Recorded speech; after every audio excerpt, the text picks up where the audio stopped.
And ito yung energy ng success guys, yung iba sa inyo, sabi ko nga may mga good news na dadating 'no. So yung iba sa inyo guys, kung meron kayong mga ina-applyan lalo na sa abroad guys or paglilipat, let's say lilipat kayo ng company or lilipat kayo ng bansa, ganyan. Maaaring matuloy yan and maaaring nandun yung tagumpay mo mga kapiksi or doon ka magtagumpay kapagka nakalipat ka na ng trabaho or nakalipat ka na ng, lugar guys. Yung mga kapiksi natin na may business, mga kapiksi lalo pang magiging, successful yung business niyo lalo.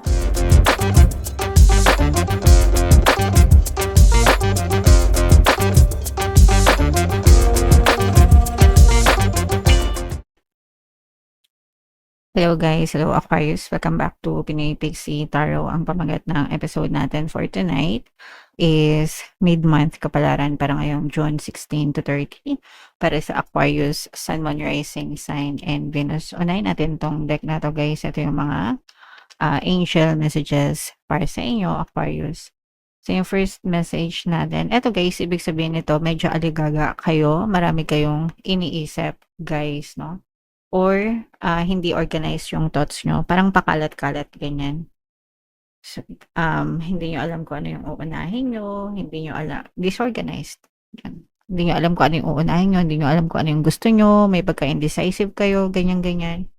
So, baka kailangan nyo lang kumalma, mga kapiksi, mag-relax-relax.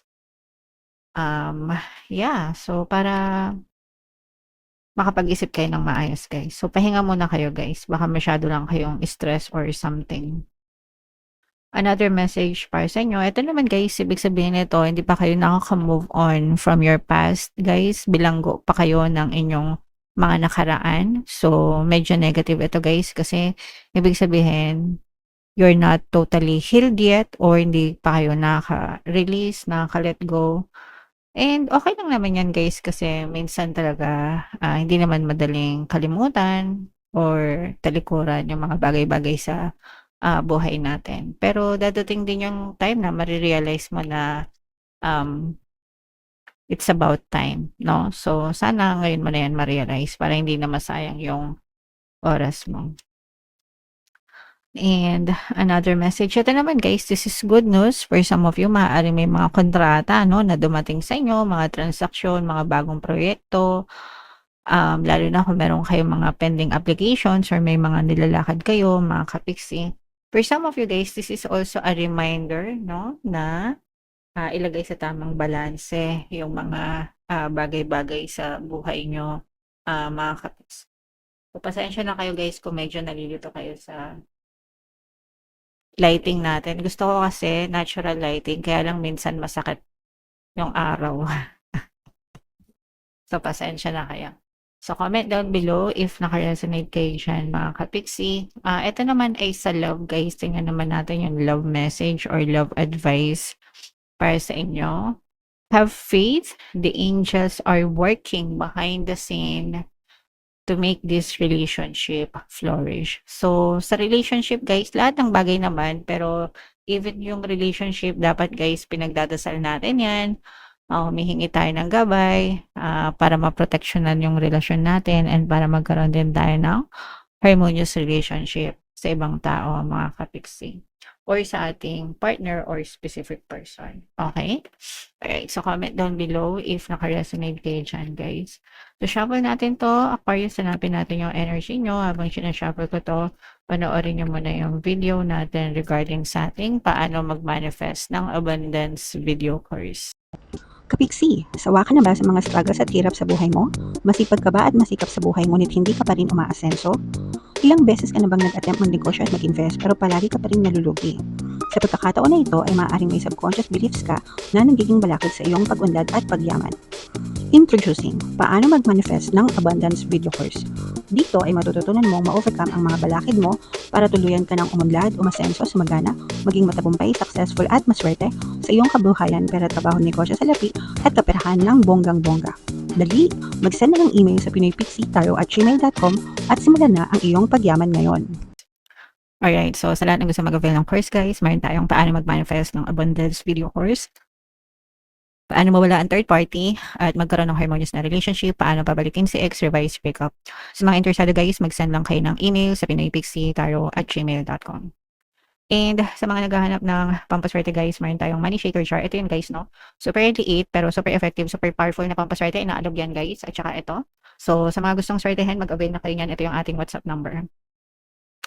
Aquarius kayo and represent ng Queen of Swords, mga kapiksi. Meron ditong presence ng water sign, Cancer, Pisces, Scorpio. For some of you, maaaring may water element kayo sa inyong natal chart or you may be dealing with other water signs.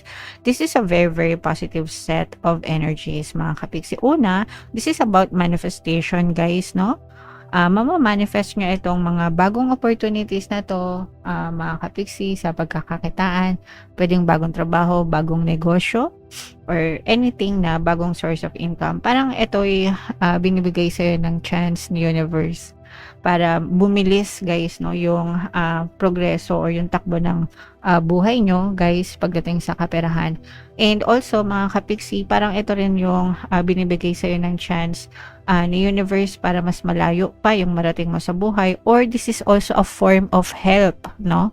Parang tulong din sa'yo ni universe ito, mga kapiksi. So mag-persist lang kayo, wag kayong susuko, di ba?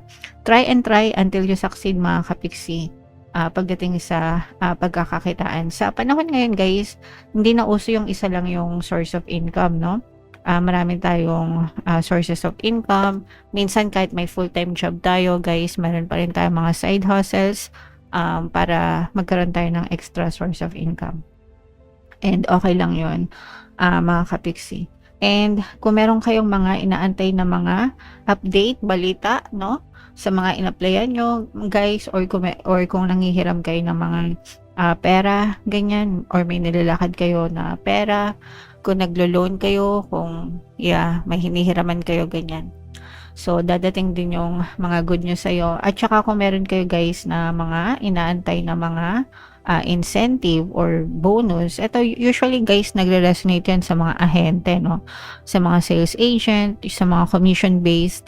Minsan kasi delay yung mga commission nila or mga incentive nila. So for some of you kung nag-aantay kayo niyan, don't worry kasi marirelease din yan and dadating din yan sa inyo, guys. And dito guys, nakikita natin din yung very parang guys, parang sinasamantala nyo yung pagkakataon habang malakas pa kayo, habang motivated pa kayo, kilos lang kayo ng kilos, no? And lahat yan magpe-pay off, mga kapiksi, no? Walang tamad, walang masipag na hindi pinagpapala, guys, yung mga masisipag. Syempre guys, kailangan sipagan nyo rin sa pagkakaroon ng positibong mental diet, no? Kasi sayang lang yung sipag nyo, kung maninega kayo, nakakancel lang yung kasipagan nyo, guys, okay? So, imahin-mahin nyo na yan guys, at mga manifestation ng mga bagong pagkakakitaan, bagong source of income, mga good news sa pera guys. So, what else? Tingnan pa natin. This is the energy of deception guys. This is more on relationship guys, no? So, sa relationship, mga kapiksi, maaari magkaroon ng deception if meron kayong partner or specific person guys. Although hindi naman lahat, so wag niyong pagdududahan agad-agad yung mga jowa niyo porket nabasa niyo lang sa narinig niyo lang sa tarot, no? Iba-iba kayo ng sitwasyon. Pero if you feel like your person is lying on you, cheating on you, maaring may evidence ka, mga kapiksi, or maaring sinasabi ng intuition mo. Intuition never lies, guys, because intuition never thinks, it only feels, no? Nababypass ng intuition yung logical mind natin. So, more often than not, yung mga intuition, totoo yan. So, if you feel like yung person mo is ganon, probably that's the news for you. Okay? So, yeah. Look out for red signs, guys, or red flags. Kasi yung iba, alam na red flag yung mga jowa nila, dinededma lang, hinahayaan lang nila na loko-lokohin sila. Wag ganon guys, no? Kailangan komprontahin nyo because you deserve what you tolerate. Wag nyong i-tolerate yung cheating pagdating sa relationship, mga kapis. Pero syempre, iba-iba tayo, di ba? Yung iba talaga nagiging tanga pagdating sa pag-ibig. So, bahala na kayo dyan. And ito yung energy ng success, guys. Yung iba sa inyo, sabi ko nga, may mga good news na dadating, no? So, yung iba sa inyo, guys, kung meron kayong mga ina-applyan, lalo na sa abroad, guys, or paglilipat, let's say lilipat kayo ng company or lilipat kayo ng bansa, ganyan.